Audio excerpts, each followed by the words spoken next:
आज है 2025 का आखिरी दिन और मैं कहता हूं कि भाई तुम लोग सभी लोग 10th की पढ़ाई करना बंद कर दो, क्योंकि अबे 26 में तो दुनिया खत्म है। दुनिया हाँ रोक ले जा। अगर ना हुई दुनिया खत्म तो तुम्हें पता है 2026 में क्या है? तुम्हारी बोर्ड एग्जाम, वो भी 2026 में है। उससे आने वाला रिजल्ट भी 2026 में है और उसके बाद जो 11 की एडमिशन होगी उस रिजल्ट के बेसिस पे वो भी 2026 में है। और तुम सबको पता है एग्जाम तुमसे सही नहीं जाएगी, रिश्तेदार तुम्हें रिजल्ट सहने नहीं देंगे और 11th की एडमिशन तो भूल ही जाओ, क्योंकि बहुत टेंशन है, क्योंकि सारी एडमिशन अभी ऑनलाइन हो चुकी है। तो इसके लिए कुछ तो प्लान बनाना पड़ेगा और वो प्लान, सारी मदद और सारा यूट्यूब का सपोर्ट लेके प्रवीण सर आ चुके हैं। बट कमेंट सेक्शन में मुझे एक चीज चाहिए, हैप्पी न्यू ईयर। और तुम्हारे 11th का मतलब 11th का नहीं, 2026 का गोल की सर 2026 में हम ये चीज करके दिखाएंगे, क्योंकि वो ज्यादा इंपॉर्टेंट है। चलो बात करते हैं कि 2026 में क्या क्या है। तो 2026 में हमारे पास पहले ये इंपॉर्टेंट कुछ स्टेजेस है। सबसे पहले इंपॉर्टेंट स्टेज वही है 31 डेज की, मतलब 1 जैन टू 31 जैन। मैं तो कहता हूं भाई साहब कुछ भी करो लेकिन इस चीज पे ध्यान दो कि तुम्हारी एग्जाम की, देखो बहुत सारे बच्चे जिसने अभी तक कुछ नहीं पढ़ा है वो भी ये 31 दिन अगर पूरा ध्यान से पढ़ते हैं, मैं जैसे बताता हूँ वो पढ़ते हैं, पूरा प्लान आगे दूंगा उस हिसाब से पढ़ते हैं, तो भाई पूरा सिलेबस कवर हो सकता है। तुम अभी भी बहुत सारे मार्क्स स्कोर कर सकते हो। तो प्रिपरेशन के लिए ये टाइम है। उसके बाद रिवीजन एंड प्रैक्टिस इतने दिन में हो जाए कि 15 दिन बहुत है। पूरा सिलेबस रिवीजन एंड उसकी प्रैक्टिस, मतलब टेस्ट वेस्ट देना, वो सारी चीजें जो मैं आगे फ्री में प्रोवाइड करा दूंगा तुम्हें, वो 15 दिन में हो जाएगी। और उसके बाद एग्जाम स्टडीज लाइक और मैराथन, पेपर लीक सेशन, बहुत कुछ, वो अगर तुम करोगे तो वो भी अगले 30 दिन में हो जाएगा। तो ये सारा बना बनाया है। बस तुम्हें अभी जो गलतियां 2025 में हमने की है कि कल से करेंगे सर, हाँ कल से कर लेंगे, सुबह 4 बजे उठेंगे, फिर 8 बजे उठते हैं, फिर सोचते हैं कि जाओ आज का दिन चला गया, परसों से पढ़ते हैं, तो वो चीज छोड़ दो। वो गलती अगर इस साल तुम नहीं करोगे तो ये प्लान मैं तुम्हें दे सकता हूं जो फुल प्रूफ प्लान है, हमेशा काम करता है। चलो तो डिस्कस करें एक एक प्लान। तो सबसे पहली चीज, अगर तुम्हें देखो ये जो जर्नी है पूरी की पूरी वो तुम दो तरीके से कंप्लीट कर सकते हो। एक खुद से, अगर तुमने 2025 में भी अच्छे से पढ़ाई की है, सारी चीजें खुद से मैनेज की है, तुम्हें किसी के सपोर्ट की जरूरत नहीं पड़ती, तो वेरी गुड, तुम खुद से पूरी की पूरी जर्नी कंप्लीट कर सकते हो। बट तुम्हें ये पता होना चाहिए व्हाट टू डू, तुम्हें कौन कौन सी पढ़ाई करनी चाहिए, क्या पढ़ना चाहिए। दूसरा हाउ टू डू, कैसे पढ़ना चाहिए। और दूसरा व्हेन टू डू, कब पढ़ना चाहिए, क्योंकि हर चीज का एक स्पेशल टाइम होता है, जोन होता है जब उसकी पढ़ाई करनी जरूरी होती है। ये अगर तीनों सवालों के जवाब तुम्हारे पास प्रेजेंट है तो वेरी गुड, तुम अपने आप पढ़ाई कर सकते हो, सारी चीजें कर सकते हो, तुम्हें कुछ चीजों की जरूरत नहीं है। लेकिन 2025 में अगर गलतियां हुई है, तुम लोगों का पूरा सिलेबस अब तक खत्म नहीं हुआ है, तुमने दो दो तीन तीन सैंपल पेपर सॉल्व नहीं किए हैं, तो भाई साहब तुम्हें किसी के तो भी गाइडेंस की जरूरत पड़ेगी और उसके सिवाय 2026 में रिजल्ट अच्छा आएगा नहीं। तो तुम ये गाइडेंस कहां से लग सकते हो? तो तीन ऑप्शन है। पहले तो यूट्यूब चैनल से गाइडेंस ले सकते हो, यूट्यूब चैनल पे गाइडेंस मिल जाता है, बट कभी कभी गलत सलत भी मिल जाता है। तुम सबको बहुत सारी चीजें यूट्यूब की पता है, मैं कुछ बोलने की जरूरत नहीं। तुम लोगों ने बहुत मिसलीडिंग थंबनेल और वीडियोस देखे होंगे टू जस्ट गेन व्यूज और बहुत सारी चीजें, उसकी वजह से गाइडेंस कभी कभी अच्छे के साथ साथ बुरा भी मिल जाता है। बहुत सारे यहाँ पे बच्चों को 10-12 चैप्टर के क्वेश्चन दे दिए जाते हैं कि भाई इतना ही पढ़ना, चले जाओ एग्जाम हो जाएगा, लेकिन होता नहीं है। मैराथन अटेंड करनी पड़ती है, बड़े बड़े सेशंस करने पड़ते हैं, वन शॉट देखने पड़ते हैं, बट वो बच्चा देख नहीं पाता है बिकॉज ऑफ रॉन्ग गाइडेंस। तो गाइडेंस यूट्यूब से ले रहे हो तो थोड़ा ध्यान से लेना, अच्छे टीचर से लेना, मुझे बता देना। उसके बाद ऑफलाइन कोचिंग, ऑफलाइन कोचिंग बहुत सही जगह है गाइडेंस लेने के लिए, क्योंकि ऑफलाइन के टीचर बहुत मेहनत करते हैं अपने बच्चों पे। लेकिन कभी कभी ना कुछ टीचर मतलब मोस्टली ऐसे टीचर होते हैं कि इस एंड टाइम में वो बस टॉपर पे मेहनत करते हैं।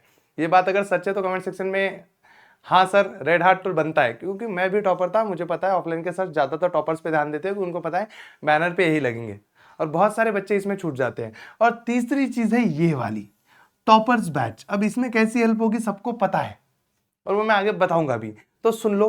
तुम्हें ये इन तीनों जगह से अगर गाइडेंस चाहिए या फिर इनके सवाल चाहिए तो मैं तुम्हें सारी चीजें बताता हूं कि क्या करना है, कब करना है, कैसे करना है। सुन लो, सबसे पहले 1 जैन टू 31 जैन, 31 दिन क्या होना चाहिए तुम्हारे पास? डेली का प्लान रेडी होना चाहिए, तुम्हारे पास वीकली प्लान रेडी होना चाहिए और तुम्हारे पास मंथली प्लान रेडी होना चाहिए। तुम्हारे तीनों प्लान आज के आज कंप्लीट कर लो, क्योंकि 2026 में प्लानिंग मत करना, तब एग्जीक्यूशन का टाइम है, तब एग्जीक्यूशन चलेगा। तो डेली प्लान मतलब तुम्हें किस दिन पे क्या पढ़ना है, कहां से पढ़ना है, सारी चीजें तुम्हारे पास उस दिन के पहले दिन से या फिर उस दिन सुबह सुबह रेडी होनी चाहिए। सबसे पहले तो मंथली प्लान बना लो, कि मंथली प्लान मतलब मैं समझाता हूं कि मंथली प्लान में पूरा सिलेबस कवर हो जाए, कि तुम पूरा सिलेबस एक बार फिर से पढ़ लो, सीख लो, but exam point of view से। मतलब साइंस के सारे चैप्टर में बुक पढ़ लेता हूं, हो गया मेरी पढ़ाई, नहीं। हर चैप्टर में क्वेश्चन कौन से एग्जाम में आते हैं वो अच्छे से पढ़ के समझ के वो चीजें करो। ऐसा सिलेबस प्लान करो कि 31 डेज में पूरा सिलेबस कवर हो जाए।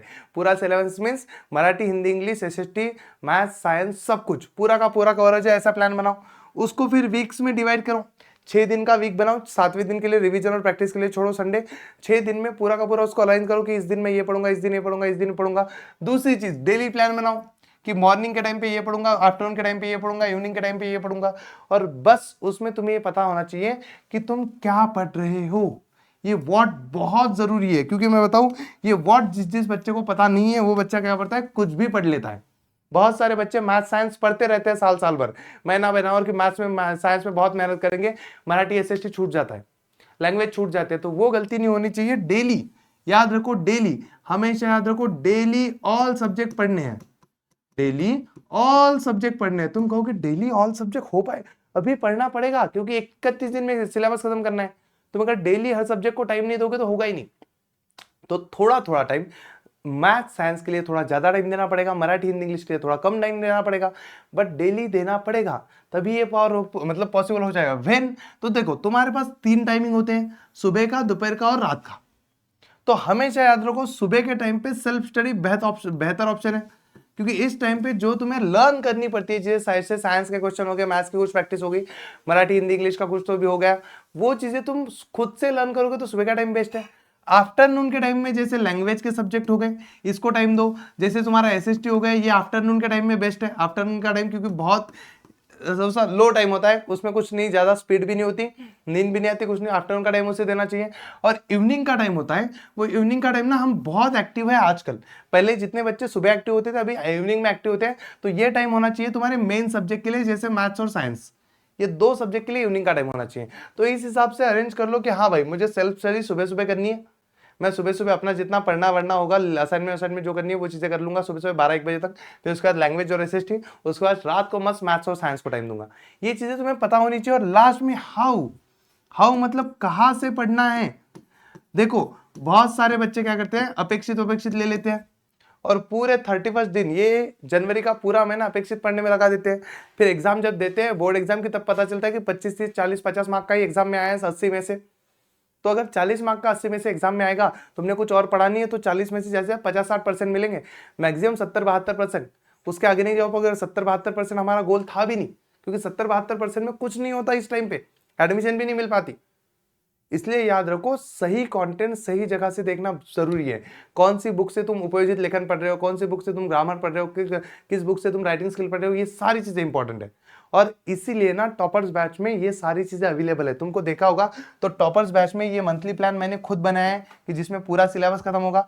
ये वीकली प्लान मैंने खुद बनाया है जिसमें सारी चीजें कवर होगी, संडे को रिवीजन भी होगा। और ये डेली प्लान मैं सुबह डेली 6 बजे टॉपर्स बैच में लाइव आऊंगा, सारे बच्चों से बैठ के बात करूंगा और उनको डेली प्लान दूंगा कि आज कब क्या पढ़ना चाहिए और कहां से पढ़ना चाहिए, किस वीडियो से पढ़ना चाहिए और उनको कंटेंट भी प्रोवाइड करूंगा। ये सारी चीजें टॉपर्स बैच में होने वाली है।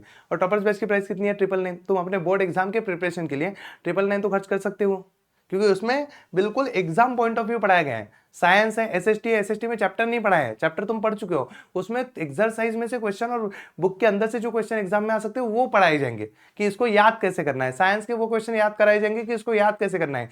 मैथ्स में भी प्रैक्टिस सेट, प्रॉब्लम सेट नहीं पढ़ाया जाएगा, उसमें से बोर्ड एग्जाम में 1 मार्क से कौन से क्वेश्चन आते हैं, 2 मार्क से क्वेश्चन आते हैं, वो पढ़ाए जाएंगे, हॉट्स पढ़ाए जाएंगे। तो वो अलग चीज है टॉपर्स बैच। और टॉपर्स बैच में एडमिशन का आज आखिरी दिन है, तारीख शायद 1 तारीख को छुट्टी है, तो 1 तारीख तक एडमिशन हो पाएगी, 1 जनवरी तक। उसके बाद एडमिशन बंद हो जाएगी टॉपर्स बैच में। ऑलरेडी 10,000 से ज्यादा बच्चे उसमें एनरोल कर चुके हैं, तो वो चीज याद रखना। अब थोड़ा आगे बढ़ते हैं। इसमें देखो ये है 1 फेब टू 15 फेब। इसमें तुम्हारी रिवीजन चाहिए, तुम्हारी प्रैक्टिस चाहिए और उसका करेक्शन चाहिए। रिवीजन मतलब तुम्हें सीधा सीधा मैराथन, पता है मैराथन, सीधी सीधी मैराथन अटेंड करनी पड़ेगी, जहां से तुम फुल डे सिलेबस रिवीजन कर सकते हो, या फिर सेल्फ स्टडी करके एक दिन में एक सब्जेक्ट खत्म करना पड़ेगा तुम्हें, और उसी रात को तुम्हें उसकी टेस्ट देनी पड़ेगी। तो तुम जब ये अच्छी टेस्ट दोगे, पूरा दिन भर पढ़ोगे, रात को टेस्ट दोगे या फिर अगले दिन टेस्ट दोगे, तो तुम्हें बोर्ड एग्जाम की आदत लगेगी। हाँ, दिन भर एक सब्जेक्ट पढ़ो, तुम्हारा दिमाग फटेगा नहीं तो तुम लोग क्या हो जाओगे, थक जाओगे एक ही सब्जेक्ट बार बार पढ़ के। लेकिन हमें मार्च के इसी फेब के एंडिंग में बोर्ड एग्जाम देनी है, तो उसमें हम 1.5 दिन 2 दिन सेम सिलेबस पढ़ेंगे, उसके बाद इसके एग्जाम देंगे। तो इसकी प्रैक्टिस तो होनी चाहिए ना। हमें एक दिन में पूरा सिलेबस खत्म करने की प्रैक्टिस कहाँ से लगेगी? तो ये 15 दिन ही हमें वो प्रैक्टिस कराएंगे। तो वो याद रखो, प्रैक्टिस टेस्ट देनी ही देनी है। तो पूरा दिन एक सिलेबस कंप्लीट करो, उसके टेस्ट दो। तो ये चीज टॉपर्स बैच में तो हो जाएगी बच्चों के साथ, क्योंकि उनको हम वो चीजें प्रोवाइड कर रहे हैं उसमें। लेकिन जो बच्चा टॉपर्स बैच में नहीं हो वो क्या करेगा, तो वो एक तो सेल्फ स्टडी करेगा या तो मैराथन अटेंड करेगा अवेलेबल हुई तो, और उसके बाद टेस्ट। मैं टॉपर्स बैच में तो टेस्ट अवेलेबल करा के दे रहा हूं। उसके साथ साथ जो बच्चों को फ्री टेस्ट चाहिए अभी, तो अभी मैंने डिस्क्रिप्शन में एक फ्री टेस्ट की लिंक दी है। तो 3 तारीख को, 4 तारीख को और 11 तारीख को फ्री टेस्ट तुम्हें मैथ्स और साइंस की मिल जाएगी। टॉपर्स बैच में ऑल सब्जेक्ट की मिलेगी, लेकिन यहाँ मैथ्स साइंस की मैंने फ्री में दे के रखी है, जाकर रजिस्ट्रेशन कर लो ताकि तुम्हें फ्री टेस्ट मिल जाए।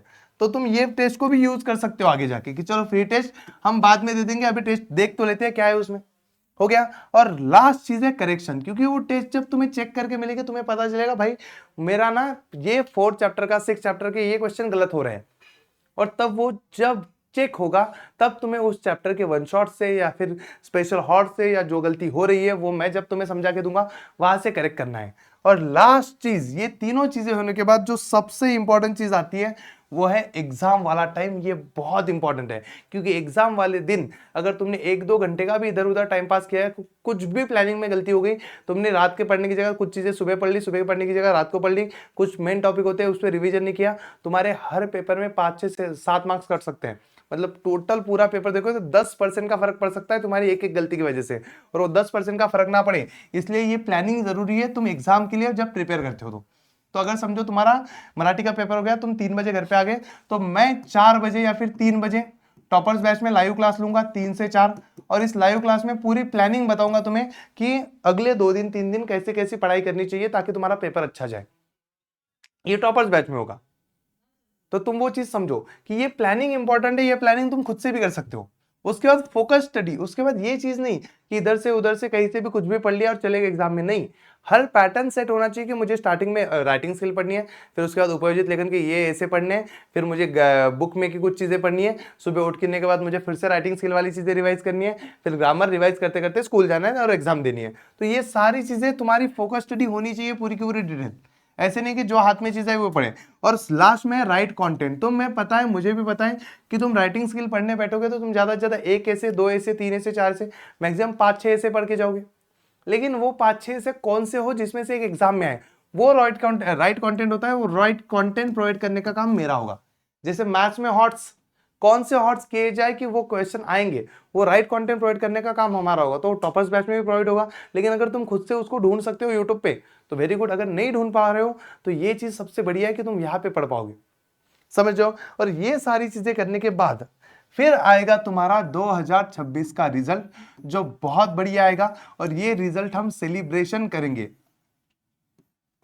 सेलिब्रेशन समझो, सेलिब्रेशन छोटा नहीं, ऐसे दिवाली जैसे सेलिब्रेट होती है वैसे करेंगे। जैसे हमारा ऑफलाइन मैराथन हुआ, उससे भी बढ़िया पुणे में एक होटल बुक होगा, उस होटल में सारे टॉपर्स को, जिन भी बच्चों को 90+ 95+ मिलते हैं उनको बुलाया जाएगा, उनका सारा खर्चा किया हो जाएगा, वहां खाना पीना सारी चीजों के साथ साथ वहां पे होगा एक्चुअल सेलिब्रेशन, और वहां आएगा मजा।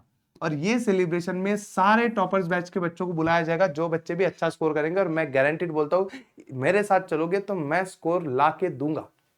तो तुम्हारी मर्जी, बाकी हम यूट्यूब पे तो चल ही रहे हैं, सारी चीजें कर ही रहे हैं। अगर तुम्हारा सच में सब कुछ प्रॉब्लम चल रहा है तो देर मत करना, और अपने दोस्तों को भी भेज दो, क्योंकि अगर उनके लाइफ में, उनके बोर्ड्स में अगर प्रॉब्लम चल रहा है तो उनको भी साथ लो, हम सारे मिलकर आगे बढ़ते हैं और इस बार बोर्ड्स फोड़ते हैं। ठीक है, चलो तो बढ़िया है, बाकी मिलते हैं। चलो गाइस, बाय बाय बाय।